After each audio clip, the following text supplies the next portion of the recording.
On est vraiment heureux de vous donner rendez-vous tous les samedis pour les soirées Free Worship Unité. Alors, passez le mot, on vous attend.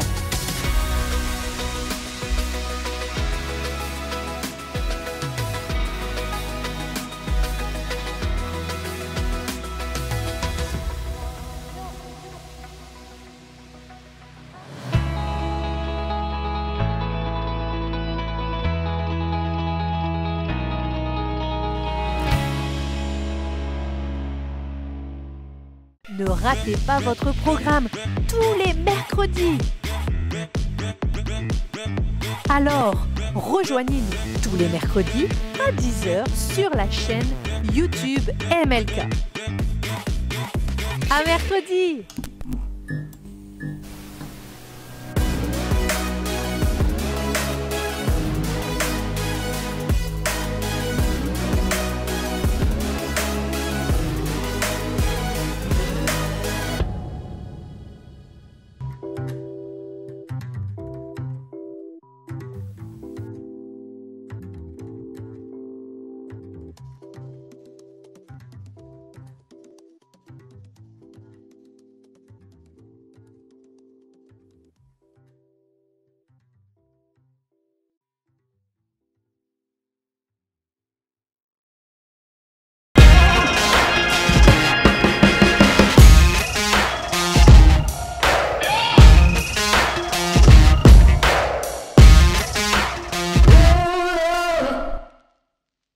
Bonsoir tout le monde, je suis tellement contente d'être avec vous, mais vous ne savez même pas. En plus, c'est une émission spéciale filles, on n'est que entre nous. Donc virez vos mecs, vos fiancés, vos maris, bref, tout ce qui est masculin à la porte, on est vraiment entre nous. Et encore une fois, merci pour vos commentaires, pour vos encouragements, pour vos likes, pour vos reposts. Et sans plus tarder, j'ai avec moi 3 nanas, 3 femmes de Dieu. Non, attendez seulement. Tadam! Yes. Hello. Hello les filles, bienvenue à l'émission. Comment vous allez? Ça va et toi? Ça va très bien. Ça va. Alors, qui es-tu? En quelques secondes, dis-nous. Ok, bonjour à tous. Moi, c'est Nice. Je m'appelle Yanis, mais tout le monde m'appelle Nice. Je suis dans la vie de tous les jours. Dis-nous un peu. Je suis responsable recrutement dans un cabinet de recrutement spécialisé dans les métiers de l'IT et du digital. À côté de ça, on me connaît aussi parce que je suis membre du collectif O, Yes. où je suis responsable du pôle com. Super. Donc ça fait 5 ans que je travaille donc aux côtés de cette team magnifique. Et sinon, voilà, je suis une jeune femme qui aime vivre et passionnée par Dieu, parce que Dieu me permet de faire. Amen, c'est bon ça. Hello, je suis Jennifer. Du coup, dans la vraie vie, je suis prof de maths. Et sinon, je suis responsable des lycéens ici à l'église MLK. Et j'aime manger, boire. Et j'aime le rap, mais surtout, j'aime Jésus, qui est la plus belle personne que j'ai rencontrée dans ma vie. Et c'est pour ça aussi qu'on est là. Exactement. Et pour finir? Donc, je m'appelle Emeraude et je suis donc l'épouse de l'évangéliste Cospiel et j'ai 24 ans. Et donc, avec mon mari, on a cette mission d'annoncer l'évangile dans toutes les nations. Donc, super. Eh bien, merci beaucoup les filles pour votre venue ce soir. Et maintenant, on passe à la première rubrique, Anonymous. Alors, les questions. Première question. Vous êtes prêtes les filles? C'est parti. Une femme peut-elle être soumise et féministe? Mais avant de répondre à la question, la définition du mot féministe, ok? Mouvement militant pour l'amélioration et l'extension du rôle et des droits des femmes dans la société. Est-ce que du coup, ça va ensemble ou pas avec la soumission? Jen, qu'est-ce que tu en penses? J'ai senti le regard braqué sur moi. À mon sens, c'est que mon avis, oui. Parce que je pense, bien sûr, il y a des groupuscules qui décrédibilisent le féminisme. Mais moi, pour moi, déjà, même les hommes devraient être féministes. Parce que si le mouvement, c'est d'améliorer la condition de la femme, Yes. bah, ça concerne tout le monde, ça concerne toute la société. Donc, la question, c'est soumise et féministe. Ouais. Mais la question, c'est en fait, est-ce qu'on peut ou pas être féministe? Et donc, si on en revient vraiment à la définition... Donc moi, je pense qu'il n'y a pas de différence. Après, je ne peux pas faire comme si il y a des groupes féministes, ils sont carrément chelous. Hein. Ouais, quand même, faut dire. Mais c'est clair. voilà, mais ne jetons pas le bébé avec l'eau du bain. À mon sens, oui, on peut être soumise, on peut être équilibré, on peut être tout et féministe. Ok, super. Qu'est-ce que tu en penses, Nice? Ce que tu dis, c'est réel en fait. Je pense que tout est question d'équilibre là-dedans. Au final, en général, on se pose la question soumise, féministe, parce que beaucoup de personnes se disent mais je peux pas être soumise. Je peux pas être soumise à un homme ou quoi que ce soit, et être féministe, c'est justement dire girl power, je suis pas du tout soumise, etc. Et je pense que justement que cette génération a besoin peut-être de mieux comprendre le terme d'être soumise. Tout à fait. Soumise, c'est pas être rabaissée, c'est pas rabaisser la femme, c'est pas que la femme soit traitée comme une moins que rien. Au contraire, en fait, c'est juste que la femme connaît sa place et a son rôle dans sa place, et du coup excelle à sa place. Et au contraire, pour moi, en fait, c'est même pas ça ou ça. C'est on peut avoir cet équilibre et être à la fois soumise, donc exceller dans ce pourquoi Dieu nous a appelés dans notre rôle de femme. Amen. Et bien évidemment, toujours se battre pour la cause des femmes, comme l'a dit Jane. Qu'est-ce que tu en penses du coup? Alors, dis-nous un petit peu ton avis. Moi, je pense qu'on peut être les deux, totalement. Mais maintenant, le problème, c'est pas la soumission ou le fait d'être féministe. Je pense que c'est plutôt le problème du monde dans lequel on vit, en fait. Et en fait, je trouve que le problème, c'est même pas les femmes, c'est la valeur qu'on donne à la femme. C'est que Dieu, il accorde une grande valeur à la femme. Et le problème, c'est même pas être féministe ou soumise, c'est il faut apprendre à l'homme de respecter la femme, en fait. Si, dès le plus jeune âge, on dit à nos enfants, à nos fils, respecter une femme, c'est important, on n'aura pas de problème de féministe. En fait, la femme a une très grande valeur dans la communauté, dans le monde, et Dieu aussi donne une très grande valeur à la femme parce qu'il nous appelle des pierres précieuses, il nous appelle des reines. Et je sais que nous tous, on est des femmes de valeur. Et aujourd'hui, il faut redonner cette valeur à la femme. Il faut apprendre faut apprendre aux hommes la valeur de la femme. Mais il ne faut pas être dans l'extrême, comme tu l'as dit, c'est totalement bizarre. Il faut juste le faire dès l'éducation. Et surtout dans l'église, c'est très important de ne pas dire oui, la femme doit faire ça, la femme doit faire ça, mais aussi redonner aussi le rôle de l'homme à l'homme aussi. C'est très important parce que moi, je trouve qu'on met beaucoup de pression sur la femme, mais on ne met pas autant de pression sur l'homme, en fait. C'est le plus important, c'est comme on dit que c'est l'homme qui bâtit le foyer. Et si la femme doit être soumise à l'homme, il faut que l'homme sache que la femme a de la valeur. Donc c'est vraiment ça le plus important.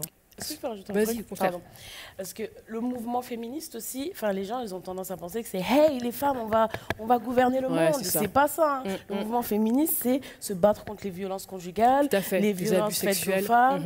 Il y a des enfants qui sont mariés partout dans le monde et c'est pour ça qu'on se bat en fait. C'est je suis une femme, ce n'est pas normal comment on traite les femmes dans le monde entier et je m'allie à cette cause.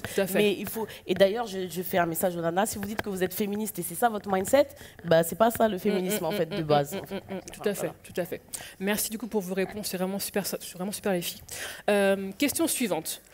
Alors c'est une question vraiment sur la vie sentimentale et ce qu'on veut vraiment c'est donner peut-être des tips, ok, pour les jeunes femmes qui sont un petit peu en galère par rapport à la vie sentimentale et aussi beaucoup d'espoir. Écoutez ça. Comment garder de l'espoir pour se marier même quand l'attente est longue? Et la personne qui a donc du coup envoyé la question, elle m'a mis entre parenthèses, depuis 10 ans, j'attends en fait ce moment-là, quoi. Donc qu'est-ce qu'on peut du coup dire du coup à cette femme-là, puis à d'autres femmes par rapport à ça? Comment on peut du coup être bien dans l'attente en fait, sans être dans un truc où tu es stressé, où tu n'es pas forcément à l'aise? Nice, qu'est-ce que tu en penses toi? Parce que je suis aussi dans l'attente, hein, donc du coup je vais te répondre. Parfait. Moi je pense en tout cas, et peut-être que c'est pas vraiment une science infuse, mais ce que moi je fais. Déjà, je pars du principe que voilà, le temps de Dieu et mon temps, c'est pas la même chose, et je prends en considération surtout. Des fois, cette phrase-là, on l'a dit, on la répète, mais on prend pas réellement en considération le fait que, ok, si c'est peut-être pas arrivé maintenant, c'est parce qu'il y a une raison. Et je prendrai justement ce temps, et c'est ce que je fais aujourd'hui pour apprendre à me connaître, pour vraiment travailler mon célibat. C'est-à-dire vraiment prendre le temps d'être la jeune femme que je dois être, peut-être seule, avant que Dieu me donne du coup cet homme qui va venir être une pièce en plus, mais pas quelque chose que j'aurais vraiment attendu toute ma vie pour avoir un... Quelquefois, on attend vraiment cet homme toute notre vie en tant que femme, et quand il arrive, on fait de cet homme notre tout. C'est-à-dire qu'on l'a tellement attendu, on veut absolument avoir cet homme dans notre vie, et quand il est là, il devient notre tout, jusqu'à quelquefois oublier peut-être Dieu, notre relation avec Dieu, tout plein de choses. Et je pense qu'il est important de savoir vivre toute seule en tant que femme. Il est important de savoir être heureuse toute seule en tant que femme. Il est important de connaître sa place dans le ministère, son appel en tant que femme, avant que Dieu nous donne cet homme-là. Donc moi, franchement, conseil, c'est... confiance à Dieu sur le fait que si c'est pas arrivé maintenant, c'est parce qu'il y a une raison et je dois continuer peut-être à bosser ce que je dois bosser dans mon célibat. Tout à fait. Jenny, qu'est-ce que tu en penses, toi? Déjà, je pense qu'il faut arrêter de voir le célibat comme un truc à endurer, genre comme si c'était un désert. Oh là là, je vais essayer de m'en sortir jusqu'à ce que je le rencontre. En fait, c'est un truc que je veux dire aux nanas, c'est pas parce que vous êtes célibataire que votre vie elle est sur pause. Votre vie, il y a des saisons en fait. On est enfant, on est adolescent, on est femme, et c'est pas parce qu'on est célibataire que ma vie elle est sur pause en attendant que quelqu'un d'autre vienne la compléter. Après, moi je suis un peu ce qu'elle dit, Nice, c'est que le célibat c'est bien parce qu'on a beaucoup de temps toute seule. Et en fait, c'est le moment d'aller regarder la poussière qui est sous les meubles, en fait. En fait, dire, là, je sais que ça sent mauvais, j'ai jamais eu envie d'y aller. C'est mieux d'y aller que quand on va voir quelqu'un. En fait, le quelqu'un, il est comme un miroir. Et en fait, ça va nous renvoyer toutes nos imperfections. On va dire, ah ouais, en fait, je suis comme ça. Donc, c'est un temps à prendre pour dire, ah ouais, donc ça, il faut que je le règle. Et puis, tu as le temps de le régler, etc., etc. Et puis, comme elle a dit aussi, c'est de prendre le temps de... En fait, quand on est seul, il y a un truc dans Osée qui dit « Je l'emmènerai au désert et je vais conquérir son cœur. » En fait. Quand tu es seul, il n'y a que Dieu. Et tu peux voir que Dieu autour de toi. Et du coup, tu construis quelque chose de solide avec Dieu qui ne va pas faire que tu n'as pas besoin de valorisation, d'appréciation, d'amour. Les hommes, ils sont imparfaits, ils nous aiment imparfaitement. Donc, un jour, ton homme, il sera n'importe quoi. Et au moins, tu sauras que au moins Dieu, toi, tu es fidèle, tu ne bouges pas, tu m'aimes pareil que hier et pareil que demain. Donc, je pense que le célibat, c'est une bonne période pour attraper cette vérité. Amen, super. Emeraude, qu'est-ce que tu en penses, toi? Exactement. Mais je suis tout à fait d'accord avec ce que vous avez dit. Et ce que je peux rajouter, c'est vraiment ne pas faire du mariage un idole, en fait. Oh, c'est clair. C'est que les femmes, c'est la question qu'elles posent tout le temps. C'est quand est-ce que je vais me marier? Quand, Seigneur? Quand, Seigneur? Quand, Seigneur? Et ce que moi, le Seigneur m'a appris, c'était... en fait, tu n'es pas là pour juste te marier, en fait. C'est premièrement, tu es là pour me servir. Et si tu comprends ça, c'est que tu es d'abord là pour servir Dieu, que tu es là pour faire la volonté de Dieu. Après, tu vas apprendre à être épanoui d'abord seul. Parce qu'en fait, si tu n'es pas épanoui seul, tu ne seras pas épanoui en couple. Donc, toute ta vie va dépendre de est-ce que mon mari a dit oui, mon mari. Toute ta vie va dépendre de ton mari. Or qu'au final, tu dois d'abord être accompli seul pour pouvoir après t'accomplir avec ton mari et être accompli ensemble avec Dieu. Donc, c'est vraiment... ça que je voudrais dire à cette personne, c'est qu'est-ce qu'on doit faire pendant cette attente? C'est faire la volonté de Dieu, parce que depuis que tu es enfant jusqu'à maintenant, si Dieu n'a pas permis que tu te maries avant, c'est que Dieu avait un plan et que peut-être tu as mis le plan de Dieu dans ton célibat en pause. Et ça, c'est un problème qu'il faut que les femmes doivent résoudre aujourd'hui. C'est pas se dire, comme tu as dit, le célibat, c'est le désert. Si je ne suis pas mariée, c'est pas que je ne suis pas belle, je ne suis pas accomplie. En fait, non, l'accomplissement d'un homme sur la terre, c'est pas de se marier, c'est de faire la volonté de Dieu sur la terre. Donc il faut arrêter de prendre le mariage comme un idole, en fait. Tout à fait, tout à fait. Et puis, en fait, tu avais dit ça, tu avais dit les célibataires, mettez de l'argent de côté. Parce que si demain ton mec il débarque et qu'il veut te marier et que tu n'as pas d'argent, comment tu fais? C'est le moment d'investir, n'est-ce pas? C'est le moment de mettre de côté. Bref, il y a tellement de choses à faire. Après, moi, par rapport à mon expérience, j'ai pas été très longtemps entre guillemets célibataire. J'avais 20 ans, donc j'étais avec mon mari très rapidement. Du coup, l'attente, je sais pas vraiment ce que c'est vraiment d'attendre quelqu'un, clairement. Mais j'avais quand même dit à Dieu à l'époque, j'avais dit, écoute Seigneur, j'avais quoi, 18 ans, j'étais une enfant, j'étais un bébé. J'ai dit, écoute Seigneur, franchement, moi, j'ai pas le temps d'attendre indéfiniment. Tu me connais, on se connaît, t'as vu, donc franchement, envoie. Et quand il m'a envoyé Jean, je vous dis la vérité, j'ai dit, mais non, mais je suis pas prête, mais non, mais je comprends pas, Seigneur, c'est pas le moment, et en fait, certes, il y a donc une attente peut-être très courte, entre 18 et 20 ans, c'est pas très long, mais je me suis pas préparée. Tu vois, je me suis pas préparée. Bien sûr, j'ai accepté mon mari, il n'y a aucun problème avec ça, mais vraiment, c'est un temps d'attente qui peut être vraiment bénéfique, où tu peux du coup semer des choses dans la vie des gens, des uns, des autres. Tu peux servir de manière peut-être beaucoup plus librement qu'en couple. Il y a tellement de choses à faire, enfin, je pense, tellement de choses vraiment du coup à faire dans le célibat. Et si c'est vraiment trop long pour toi, parlons avec des amis, priez les uns pour les autres par rapport à ça, parce que c'est vraiment un poids. Parle-en à Dieu, mais aussi à des amis, à des proches, pour que tu sois vraiment du coup entouré par rapport à ça. Et surtout, le célibat, c'est pas aussi un temps aussi où en gros je prends ce qui vient. Non, c'est pas par dépit, vas-y, je l'épouse parce que voilà, je suis seule. Non, ça surtout pas. Oh mon Dieu, ça surtout pas.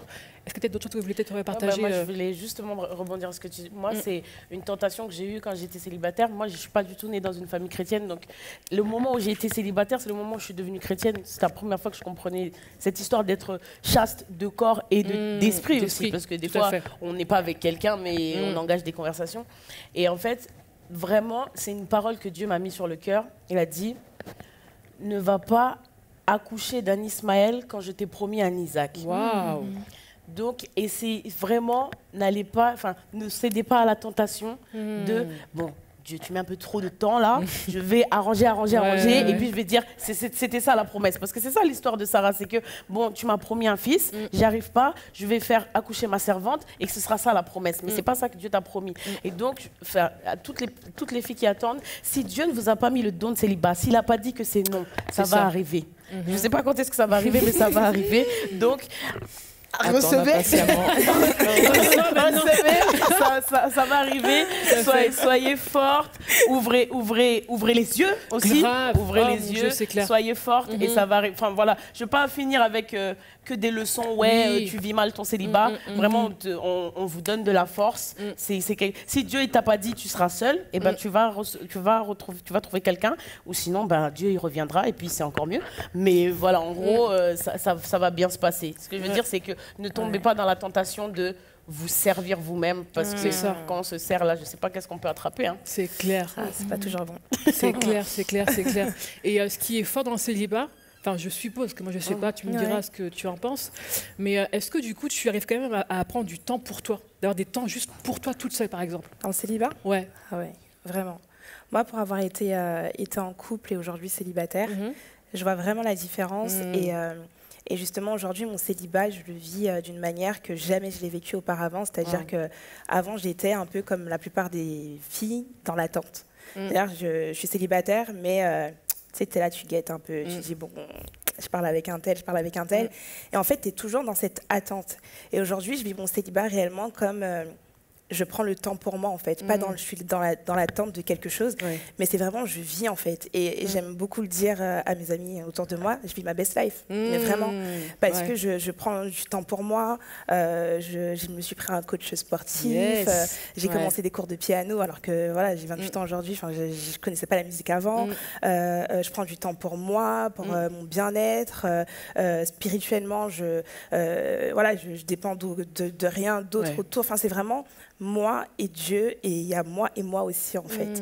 Et c'est quelque chose que j'encourage énormément de jeunes femmes à le faire, parce qu'on est beaucoup trop dans cette attente. Et vraiment, pour le vivre, il n'y a rien de mieux que d'être dans ce temps où tu prends réellement du temps pour toi, tu prends réellement du temps avec Dieu pour découvrir qui tu es, ton identité réelle. Et je pense réellement que c'est dans ce temps-là que Dieu, du coup, te dépose ton Adam, parce qu'en réalité, il faut aussi que tu sois prête. Et c'est ce que tu disais. Exactement. Donc c'est hyper important, Exactement. Souvent, on dit, c'est quand tu ne penses plus à la chose que ça arrive. Exactement. Et je pense que c'est vraiment réel. Moi, je pense que c'est réel. C'est réel. J'appuie, c'est réel. Non, quand tu n'y penses plus, quand tu es plus focus que sur ça, que tu passes du coup à autre chose, ça tombe, tu dis, oh, à quel moment, Seigneur? Ok, bah j'accepte, ok, je prends. Et c'est pour dans tous les domaines de notre vie, je pense vraiment, c'est ça, c'est quand tu lâches prise par rapport à un domaine en particulier qui te pèse, je pense que vraiment après Dieu, il fait, ok, enfin elle a capté, bah, reçois maintenant. Et du coup, il y a une question qui est aussi dans le même thème, comment savoir si c'est le bon? Alors c'est une question qui revient souvent. Et après, moi, j'ai mon avis, ok? Mais il n'y a pas de formule magique, il n'y a pas de plan d'action, il n'y a pas de mode d'emploi. Je vous laisse la parole. Attends, d'abord, elle est mariée, donc voilà. c'est elle qui sait. Ouais. Comment savoir si c'est le bon? D'abord, il faut savoir reconnaître le mauvais. C'est bon, ça. Non, c'est vraiment ça. C'est clair. C'est vraiment ça parce que, par exemple, mon passeur, enfin la femme de mon passeur, le conseil qu'elle m'a donné, que j'ai gardé toute ma vie, je pense que ça m'a même ouvert les yeux, c'était le diable connaît tes goûts. Et je dis, comment ça, le diable connaît tes goûts? En fait, elle disait, tellement les femmes, on parle, oui, je veux un homme comme ça, comme ça, le diable va te façonner un homme comme tu aimes, mais en fait, c'est un loup. Alors, le conseil qu'elle nous a donné, c'est à chaque fois que tu rencontres un homme, prie. Parce qu'elle disait, nous, les femmes, on est là, on commence à discuter la nuit à 3h du matin. T'es déjà là, mais t'as même pas demandé à Dieu si c'était la bonne personne. Or que ton cœur est déjà engagé, en fait. Et en fait, comment savoir si c'est le bon? Mais en fait, il faut d'abord être guidé par le Saint-Esprit. C'est très important. Dès qu'un homme s'approche de toi, tu dis Saint-Esprit, si c'est pas lui qui s'éloigne. Moi, c'était vraiment ça mes prières. Je commençais à prier, Seigneur, je veux être invisible devant les hommes. Moi, c'était ma prière. Je ne veux pas qu'un homme me voie si c'est pas lui. Donc, moi, je demandais à Dieu, j'ai dit, Seigneur, s'il y a des loups qui s'approchent, je veux les reconnaître, mais directement. Et je disais, Seigneur, si c'est pas ta volonté, la personne va partir d'elle-même, en fait. J'ai même pas à forcer. J'ai dit, Seigneur, moi, je veux être dans ta volonté. J'avais tellement peur. Moi, j'étais dans une peur. J'ai dit, pardon, le mariage, c'est important. J'ai pas envie qu'on me tue dans le mariage. J'ai pas envie d'être avec quelqu'un qui va me tuer. J'ai dit, Seigneur, je veux faire ta volonté. Pardon. J'ai dit, je veux faire ta volonté. C'est tellement important.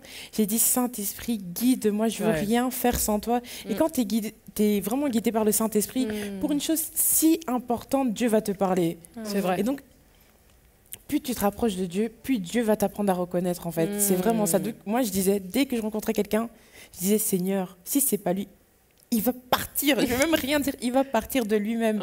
Et quand j'ai rencontré mon mari, en fait, je m'y attendais même pas. J'étais arrivée à un stade, comme on disait, j'étais arrivée à un stade où, bon, bah, je sers Dieu, Dieu m'a dit de le servir, je le sers. Et comme je voulais rajouter aussi par rapport à la première question, c'est en fait, au lieu d'attendre, il faut servir Dieu, en fait. Il ne faut pas être dans cette stagnation. Non, il faut avancer avec Dieu. Et quand dans ta marche, j'avais vu une prédication qui disait, quand toi, tu es en train de courir, ton mari, vous allez vous rencontrer en train de courir. Mais pas toi, tu marches, lui, il court, mais en fait, à un moment, toi, tu es là, il est là. Non, en fait, il faut courir et vous allez vous rencontrer. Et donc, comment je l'ai reconnu? En fait, j'ai prié directement. J'étais là, j'ai dit, non, homme de Dieu ou pas homme de Dieu, moi, je ne suis pas là. J'ai dit, moi, Dieu doit me dire. Et il va me dire parce que je suis sa fille. Il ne veut pas que je fasse une erreur. Donc, Dieu m'a dit que c'était lui. Et comme Dieu lui a révélé que c'était moi, en fait. Donc, le Saint-Esprit parle. Super. De plusieurs manières, il parle. Ok, Jen? Ben moi, je pense que, comme elle a dit, Dieu, il parle, ça c'est une vérité universelle, mais Dieu, il parle par rapport à nos tempéraments aussi. Tout à fait. Donc, il y a des gens qui auront besoin de signes tangibles, il y a des gens qui auront une paix, il y a des gens qui... Moi, si je dois parler de mon cas, moi, c'est très simple. En fait, moi, j'en avais marre d'entendre des gens dire, moi j'ai demandé un mec comme ça, mais j'ai eu un mec comme ça. Je ne pouvais plus de ces témoignages. Je me disais, mais Seigneur, il fait des blagues. moi, je veux quelque chose, toi tu veux me donner un autre truc. Ça m'énervait. Donc, moi j'ai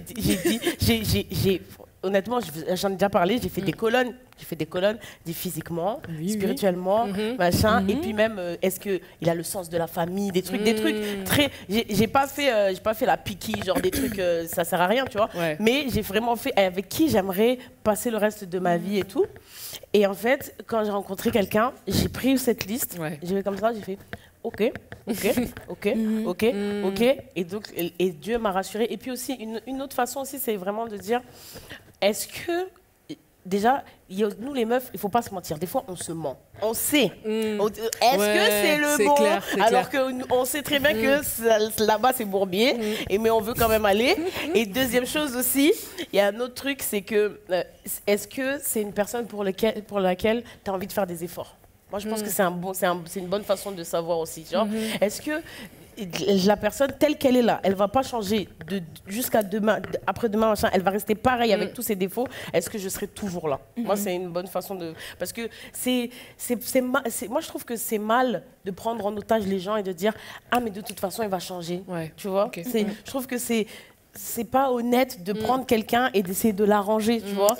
Donc, et je me dis, est-ce que la personne telle qu'elle est, ça va aller? Et puis surtout, le critère, c'est est-ce que la personne aime Dieu, quoi. C'est clair, aime c'est Dieu la base, et veut servir le Seigneur. Le mariage, c'est pas pour nous. Le mariage, c'est pour glorifier le Seigneur. Amen. Et donc, est-ce que c'est un bon partenaire pour glorifier le Seigneur? Si le mec il veut regarder téléfoot les dimanches, poteau. Je suis désolée. C'est peut-être un signe. Dis-nous ton avis par rapport à ça. Du coup, je prends beaucoup de vous, qui êtes déjà en couple et mariés, et j'apprends encore honnêtement.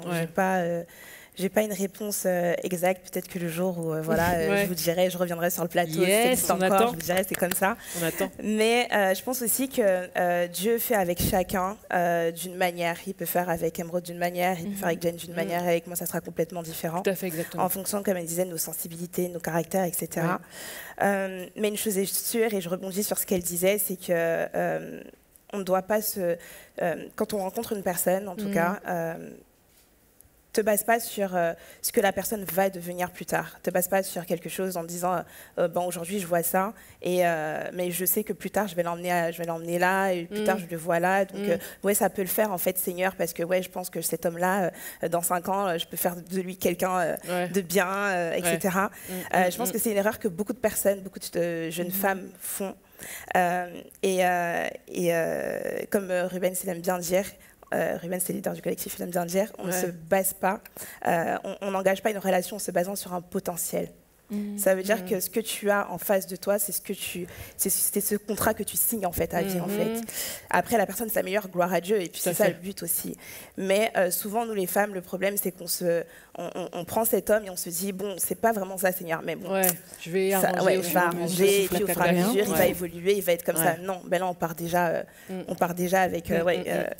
avec un faux pas. Et deuxième chose qui pour moi est aussi, c'est mon expérience, je pense que c'est quelque chose aussi qu'on ne fait pas souvent, c'est on prend la personne et ensuite on dit Seigneur, bénis cette relation. Seigneur, bénis mon couple, s'il te plaît, bénis. Exactement. Alors que je pense qu'on devrait d'abord commencer, comme elle disait Emeraude, par d'abord va dans ta chambre, va prier, va savoir cette personne avec qui tu parles, c'est réel, va savoir si...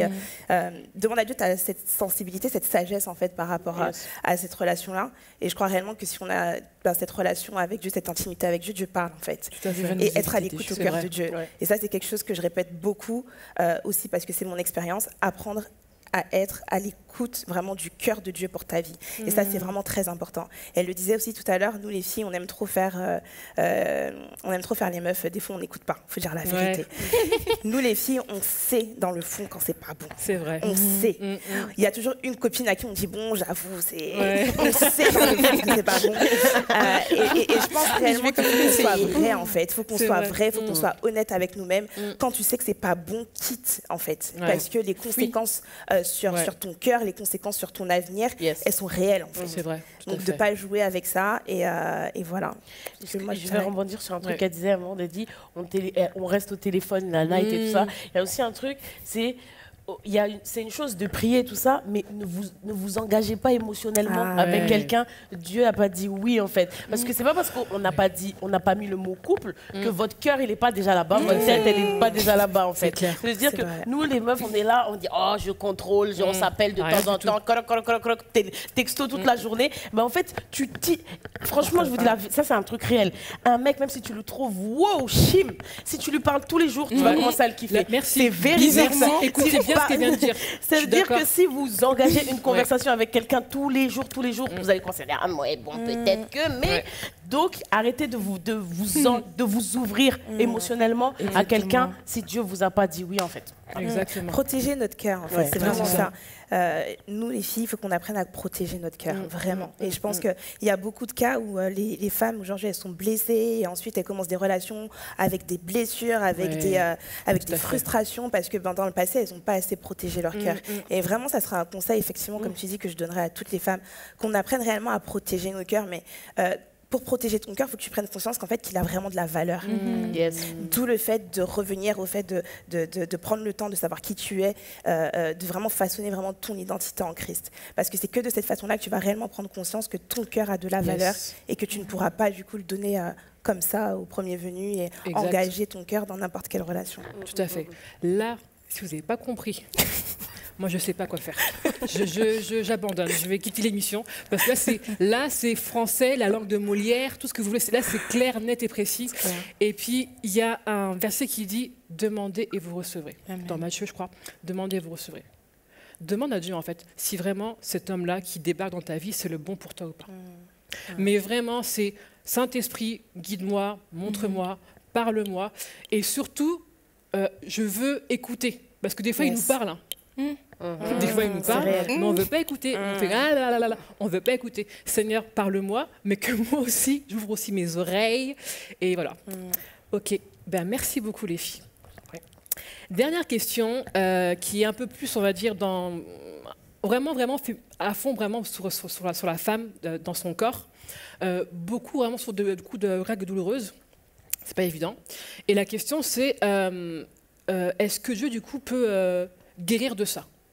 Est-ce que Dieu peut guérir du coup des règles douloureuses ou pas? Moi, déjà, Dieu, il lève les morts. Hein. Moi, pour moi, je dirais, il n'y a rien qu'il ne peut pas faire, tu vois. Mais pour l'avoir vécu, après, je pense que c'est chacun son chacun, en fait. C'est ça. Dans le sens où il y a des femmes qui prennent le traitement, la pilule contraceptive, etc. Moi, c'est quelque chose que j'ai refusé et que j'ai dit à Dieu. Je dis, j'ai pas envie.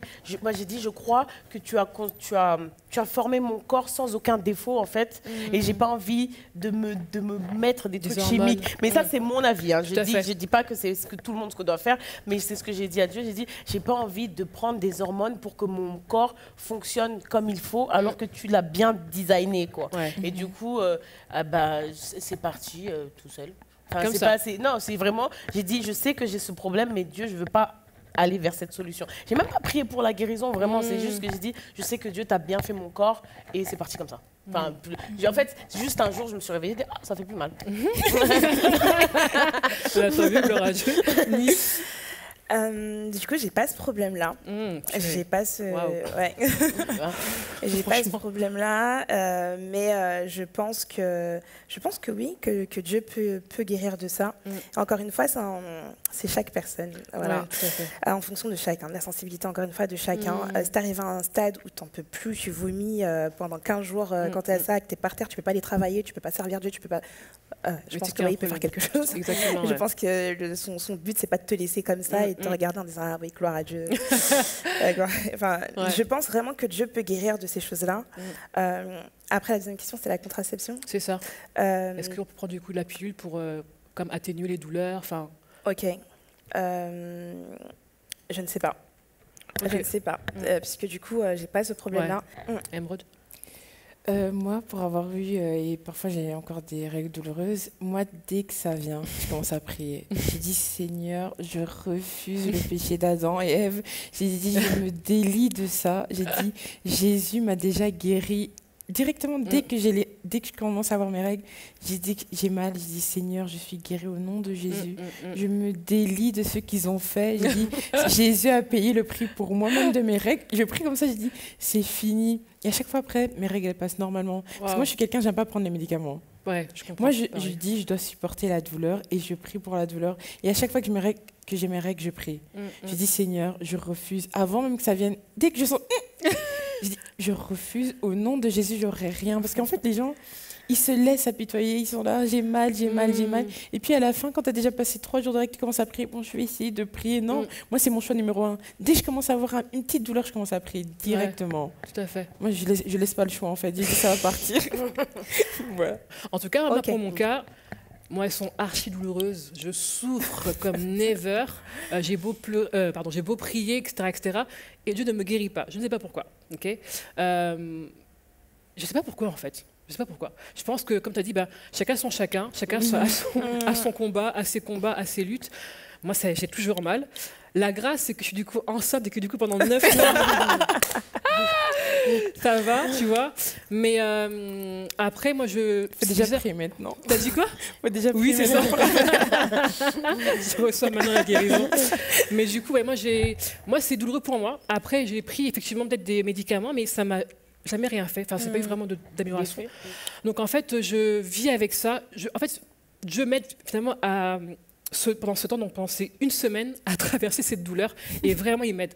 Parce que franchement, si je m'écoutais moi, j'irais pas au travail, je ferais pas à manger, je ferais rien du tout, quoi.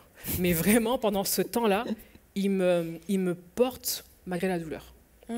C'est mon histoire, c'est mon chemin, donc voilà. Et merci pour toutes vos réponses, les filles. C'était vraiment super sympa. Il n'y en a pas d'autres. Non, il n'y en a pas d'autres. Il n'y en a pas d'autres. On passe à la rubrique suivante.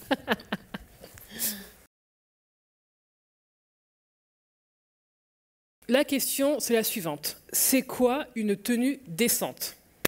Ça fait débat souvent. C'est quoi une tenue décente? Les filles, à vous l'honneur. À vous la parole. C'est la plus dure question. Jen, je sens que t'es... Non, Vas-y. je suis pas chaud. Vas-y, Nice, t'en penses quoi, dis-nous. Je sais pas si moi, mon avis, il va faire l'unanimité. Parle, t'inquiète pas, entre nous. Tenue décente, encore une fois, c'est... la définition, elle peut varier en fonction de chaque personne, déjà. Il faut savoir que, par exemple, moi, ce que je trouve hyper décent, peut-être que toi, tu vas le trouver hyper choquant. Tout à fait. Alors que pour moi, il n'y a pas de problème, c'est normal. Et inversement, ce que moi, je vais trouver hyper choquant, toi, tu vas trouver ça très décent. Après, une chose que moi je fais, c'est que je consulte Dieu. C'est un peu TTS ce que je dis, mais c'est réel en fait, sur comment m'habiller en fait. Tu vois ce que je veux dire pour moi, quand tu as une relation avec Dieu, une vraie intimité avec Dieu, il y a des choses que tu sais que tu peux pas mettre en fait. Il y a des choses que tu sais que tu peux pas mettre. C'est clair. Et voilà, tu as cet équilibre en fait, même dans ta façon vestimentaire, dans ta façon de t'habiller. Mais je ne suis pas non plus d'avis à dire qu'il faut mettre des longues robes qui traînent par terre et qui, dans l'extrême, voilà. Avoir un équilibre et encore une fois accepter le fait que pour toi peut-être que ça c'est choquant alors que pour d'autres c'est peut-être pas choquant. Accepter en fait la vie, la façon de voir aussi de chaque personne les choses. Tout à fait. Émeraude. Elle veut pas faire à la fin parce que je suis pas prête. Moi, je suis du même avis que Nice. En fait, ce que je dirais aux filles, c'est aujourd'hui, il faut arrêter de se faire influencer par Instagram. Et c'est ce que je vois tout le temps. Et même moi, c'est ce que j'ai vécu, c'est être influencée par la mode. En fait, non, on est chrétienne, on est des enfants de Dieu. Il faut être influencé par le Saint-Esprit. Parce que moi, je m'habillais d'une certaine manière. Pour moi, ça me choquait pas, mais en fait, c'était hyper choquant. Et en fait, les gens me disaient, mais moi j'étais là, non, je veux m'habiller comme ça, je vais être habillée comme ça. En fait, c'était hyper choquant. Et au fur et à mesure, j'avançais avec le Saint-Esprit. Et moi-même, j'ai été dérangée de la manière dont je m'habillais. Et aujourd'hui, les jeunes filles sont trop influencées par Instagram, par les Américaines. Et en fait, ce que les gens trouvent décent aujourd'hui, c'est pas du tout décent. Comme moi, je pensais que j'étais bien habillée, or que pas du tout. En fait, il faut vraiment prier, il faut vraiment demander au Saint-Esprit de vraiment nous guider en fait sur comment on doit s'habiller et pas être une pierre d'achoppement pour les autres, pour les hommes et pas faire tomber les hommes. Genre les hommes ils doivent fermer les yeux quand ils te voient, c'est trop, c'est non. En fait non, faut vraiment prier, c'est très très très important parce que souvent les gens vont te juger sur ton apparence même si c'est pas bien, mais je trouve ça très important d'être très bien habillé parce qu'il y a une manière d'être habillé. Par exemple, tu vas pas t'habiller pour aller à un entretien comme tu t'habilles dans la vie de tous les jours. Je pense que si tu peux t'habiller dans la vie de tous les jours pareil, c'est que c'est décent. que ce soit un entretien, que ce soit à la maison, que ce soit à l'église, il faut être bien habillé en fait. C'est pas, oui, je vais à l'église, je m'habille bien. Quand je sors, je suis impudique comme jamais. Non, en fait, il faut être bien habillé. On représente Dieu sur cette terre. C'est vrai. Et c'est très, très important d'être bien habillé parce qu'on est le temple du Saint-Esprit. Ouais. Et en fait, après, on veut faire des groupes de féminisme. En fait, tu ne te respectes pas toi-même. Non, vrai. apprends déjà à te respecter toi-même, à être une femme de valeur et les gens te respecteront. C'est voilà. Jen? Bah, c'est un peu des deux, quoi. Ouais. Genre, déjà, il faut savoir qu'on n'a pas le même corps. C'est C'est une histoire clair. de morphologie aussi. Ouais. Donc, il y a des filles, elles vont mettre un short, tu vas dire, ah, c'est cute. Mais tu vois, tu as des grosses cuisses, tu vois. Les gens disent, ah, tu vois, c'est pas pareil. Et on n'a pas le même corps, vrai. donc Ouais, c'est pas c'est vrai. pareil par rapport à ça. Et je pense qu'il y a un bon indicateur, c'est est-ce que je peux m'habiller à l'église comme ça? Si tu peux, C'est vrai. eh ben, sors dehors comme ça alors. Tu Ok. vois ce que je veux dire? Mais si tu peux pas, c'est que déjà, bon, si tu sais que tu peux pas, pourquoi tu le fais dehors? Moi, j'ai du mal avec cette vie église, Oui, vie dehors. En fait. exactement. Moi, j'essaie d'être la même chose partout. Et puis, comme moi, j'ai appris vraiment à la décence, entre guillemets, avec mon boulot. Parce que, en fait, je suis devant des adolescents et tout ça. Et donc, très vite, quand j'ai commencé ce boulot, je levais mon bras pour voir si mon t-shirt il se levait ou des trucs comme ça. Ouais. Et donc, ça a presque rien à voir avec le fait d'être chrétien. Même des gens qui ne sont pas chrétiens C'est peuvent vrai. être décents. En fait. Nous, on a tous une conscience de « Ah, là, j'abuse ». Tu vois. Et donc, je pense qu'il faut aussi être honnête avec soi-même. C'est ça.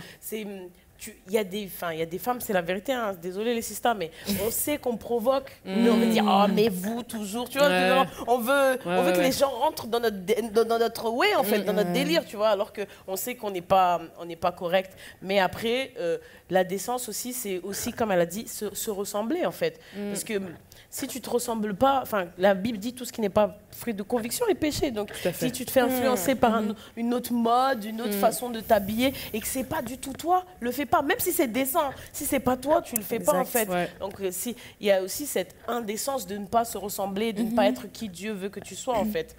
Et voilà, en gros, la décence, c'est un peu de tout, quoi. Tu sais ce que tu fais. Enfin, on est des femmes, quoi. On sait. Les femmes aussi, des fois, on aime bien faire les ignorantes, pour de vrai. Hein. On sait ce qu'on fait. On C'est sait ce vrai, qu'on fait. c'est Il faut vrai. faire par rapport à notre morphologie. Et puis, comme elle a dit, il faut consulter le Seigneur. Il ne faut pas se dire, ah, ça, c'est trop bête pour Dieu. Ouais, Parce c'est que superficiel. tous les domaines de notre vie concernent Dieu et on peut le consulter pour tout, en fait. Exactement. Et j'ai envie de dire, en général, quand tu as un doute, Oui, c'est c'est mauvais. On sait en que général. Là, Si c'est tu as un chaud. doute, c'est que voilà. Tout à fait. Un Timothée 2,9 qui dit « Je veux aussi que les femmes vêtues d'une manière décente, avec pudeur et modestie, etc. Et clairement, c'est un équilibre à avoir. Moi, j'ai deux trucs. C'est déjà, est-ce que je suis en paix avec moi-même, puis avec Dieu? Est-ce que Dieu me valide par rapport à ma tenue? Et le deuxième, c'est mon mari. S'il me dit Delphine, excuse-moi, c'est pas un peu court là? C'est que, si mon mari me dit que c'est court, je me dis, peut-être que. Peut-être c'est un peu trop court. Voilà, exactement, tu vois. Comme tu as dit, soyez sages, mais aussi soyons indulgentes aussi envers nos sœurs. Exactement. Parce Oui, que c'est pour ça. on est un peu dur, parce que des fois, ce qu'on a reçu pour nous-mêmes, on veut en faire une doctrine. Peut-être qu'il y a quelqu'un, Dieu lui a dit, ah, toi, tu vas mettre des jeans toute la vie, c'est comme ça, parce que par rapport à ta vie, ton passé, machin, mais tu vas pas en faire une doctrine, oh, les meufs, mettez tous des jeans, et puis surtout, peut-être qu'une autre meuf, elle a même pas ton corps, et on fait porter des jougs un peu à nos sœurs, tu vois. Exact. Donc voilà, soyons sages nous-mêmes, et soyons indulgentes envers nos sœurs. Tout à fait. Merci. De ne pas faire de ton expérience, de ta vérité, ta révélation, avec Dieu, voilà, une vérité pour tout le monde. C'est pas parce que toi, Dieu t'a révélé ça et que tu dois faire ça, que tout le monde doit le faire, en fait. Donc, amen, c'est bon ça. Merci les filles. Ok, maintenant on passe du coup à la question indiscrète. J'ai du coup pour vous les filles une question. Elle n'est pas si indiscrète que ça, je trouve. Ça va, franchement ça va. Du coup, dans votre appel particulier, donc à vous là, c'est quoi votre plus grand rêve pour Dieu? Qu'est-ce qui te... Oh, Seigneur, je veux ça. C'est quoi? Nice, je te sens... Vas-y, dis-nous. Moi, mon plus grand rêve, et clairement, c'est ce pourquoi je vis aujourd'hui, c'est vraiment de voir une génération, donc une jeunesse en feu pour Dieu. Ça paraît basique, mais en fait, je trouve qu'aujourd'hui, on attend souvent d'arriver à un certain âge pour avoir ce feu dévorant et pour rentrer dans son appel et pour faire tout un tas de choses. Et ce pourquoi je vis, ce qu'on fait avec le collectif Hope, par exemple, l'évangélisation, tout ça, c'est vraiment de sensibiliser en fait cette jeunesse et alors dire en fait à ton âge, ton jeune âge là que tu as en fait, tu peux être cette personne qui bouleverse ta génération, la génération qui vient après toi. Et ça serait vraiment mon plus grand rêve en fait, c'est de voir une jeunesse vraiment debout.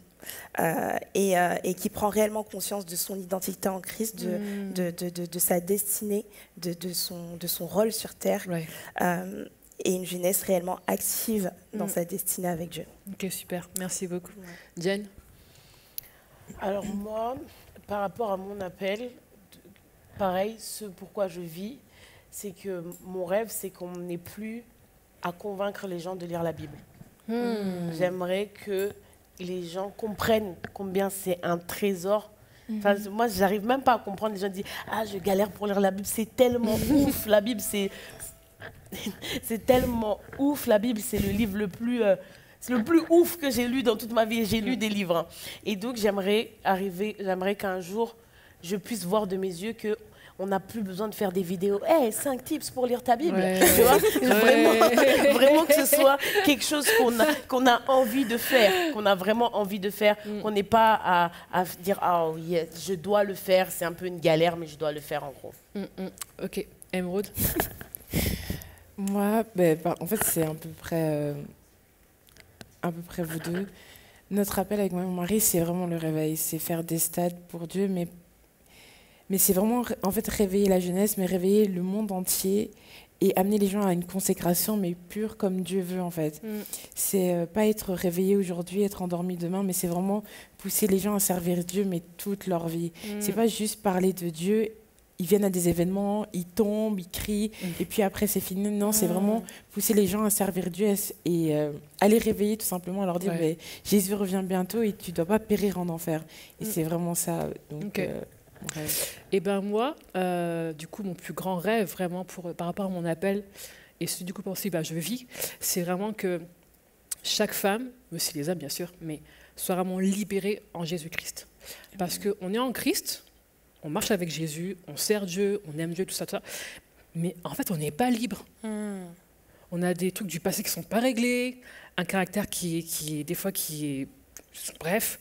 Et mon rêve, c'est que vraiment on soit tous libres en Jésus-Christ. C'est pas une option. Pour moi, c'est pour moi, c'est la base, quoi. Comment tu peux servir Dieu sans être libre. Enfin, moi, ça me touche tellement de voir des femmes qui sont encore sous un joug, sous un poids, avec des blessures du passé que c'est pas réglé. Je me dis, mais Seigneur, mais jusqu'à quand elles vont vivre comme ça? Et qu'il y a vraiment une libération dans les cœurs, dans les mentalités, physiquement, moralement, bref, dans tous les domaines vraiment de chaque vie. C'est vraiment mon rêve, c'est qu'on soit tous libres. Et pour avoir du coup vécu vraiment l'expérience d'être libéré en Christ, c'est juste incroyable. Parce que c'est différent. En fait, t'es chrétien, t'es pas libre. Mais quand t'es chrétien et que t'es libre en Jésus, mais tu t'exploses de fou dans ton ministère, dans tout, dans ta vie de couple, mais c'est incroyable, c'est une autre dimension, c'est juste waouh. Donc là, c'est vraiment mon plus grand rêve, mon plus grand défi, c'est que chaque jeune femme, chaque jeune homme, chaque homme soit libre en Jésus-Christ. Je peux rajouter un petit truc sur mon rêve. On peut rajouter des trucs aussi sur ses rêves. Mais moi, je pense aussi à avoir une génération qui prend réellement conscience de l'amour inconditionnel de Dieu. Et je pense que souvent, on avance dans cette vie chrétienne, mais on ne prend pas réellement conscience en fait, de cet amour inconditionnel qui est la base en fait, de l'évangile. La bonne nouvelle, c'est ça en fait. Et ça serait de voir une génération qui prend réellement conscience de toutes les facettes de cet amour inconditionnel de Dieu et une génération qui vit justement cet amour. Super. Autre chose ou c'est bon les filles? Vas-y. Moi, du coup, je rajoute. Moi, j'aime les ados, mais c'est incroyable. Je crois que moi, c'est vraiment l'adolescence de 14 jusqu'à 18 ans, c'est vraiment mon cœur. Et j'aimerais aussi voir de mes yeux, si Dieu le permet, qu'ils puissent se dire moi, je déteste cette expression. Ce n'est pas l'église de demain, c'est l'église aujourd'hui, tout de suite. À partir du moment où ils ont reçu Christ, qu'ils aient 15 ans ou 18 ans, c'est pas préparer la génération, ils vont arriver après, ils sont à prendre au sérieux, ils ont des dons spirituels, ils ont des choses qu'ils ont reçues de Dieu. Et j'aimerais, comme tu as dit, qu'ils puissent être en feu et pas se dire, bon, ben, j'attends, quand je serai grand, je serai un vrai chrétien, tu vois. Ils sont chrétiens maintenant et j'aimerais qu'ils puissent en prendre conscience et puis peuvent se dire qu'on puisse casser l'image de... Trop jeune. Trop jeune. Et puis aussi, être chrétien, c'est ringard, tu vois. Mais pas dans l'autre sens. Être chrétien, on est trop fun, trop cool. C'est pas ça. Mais vraiment, en fait, être chrétien, c'est stylé. Si tu marches vraiment avec Jésus, c'est super lourd. Et en fait, t'as même pas besoin, quand t'es dedans, t'as même pas besoin de prouver au monde que c'est stylé. Tellement tu le vis, tu dis, bon, bah, si vous voulez pas goûter, désolé. Mais en gros, comme la Bible dit, j'ai vu et j'ai goûté au plus doux des amours, en fait. À partir du moment où t'as goûté, ben, t'as envie d'en faire partager les autres. Et je pense, voilà, je prie vraiment pour que tous les ados qu'on a dans nos églises, vos enfants, qu'ils puissent prendre conscience que je suis pas là pour chauffer les bancs. En fait, Dieu m'a mis là. Je suis aussi son église et j'ai quelque chose à apporter à l'église. Tout à fait, super. Voilà. Merci beaucoup les filles. La question pour vous ce soir, les filles, c'est quel est votre plus grand rêve pour Dieu? Qu'est-ce qui fait battre ton cœur pour Dieu? Envoie du coup sur Instagram, vraiment partage aussi à fond. Mais vraiment, qu'est-ce qui te... ça vraiment, c'est waouh, c'est mon truc quoi. En tout cas, merci beaucoup les filles, c'était vraiment super sympa. C'est vraiment d'échanges. On est toutes différentes et de voir que chacune a vraiment sa spécificité, c'est vraiment super. Donc merci infiniment. Vraiment, soyez bénis. Et vraiment que vos rêves, vraiment sincèrement, vraiment se réalisent dans le nom de Jésus. Vraiment, reçois maintenant Jennifer. Reçois maintenant Nice. Reçois maintenant Émeraude. Maintenant, recevez. On partage la vidéo, on like, on reposte. Merci beaucoup pour vos encouragements, pour les commentaires. Prenez bien soin de vous. Et à dans 15 jours. Bisous, salut. Ciao.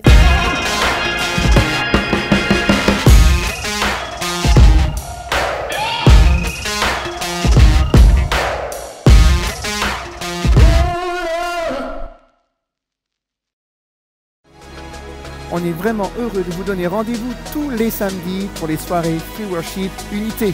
Alors, passez le mot, on vous attend.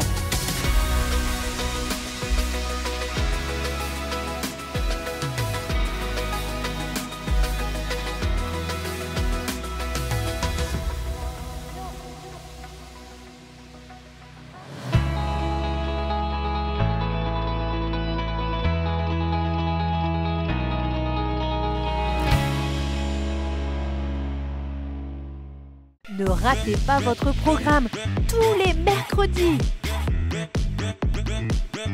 Alors, rejoignez-nous tous les mercredis à 10h sur la chaîne YouTube MLK.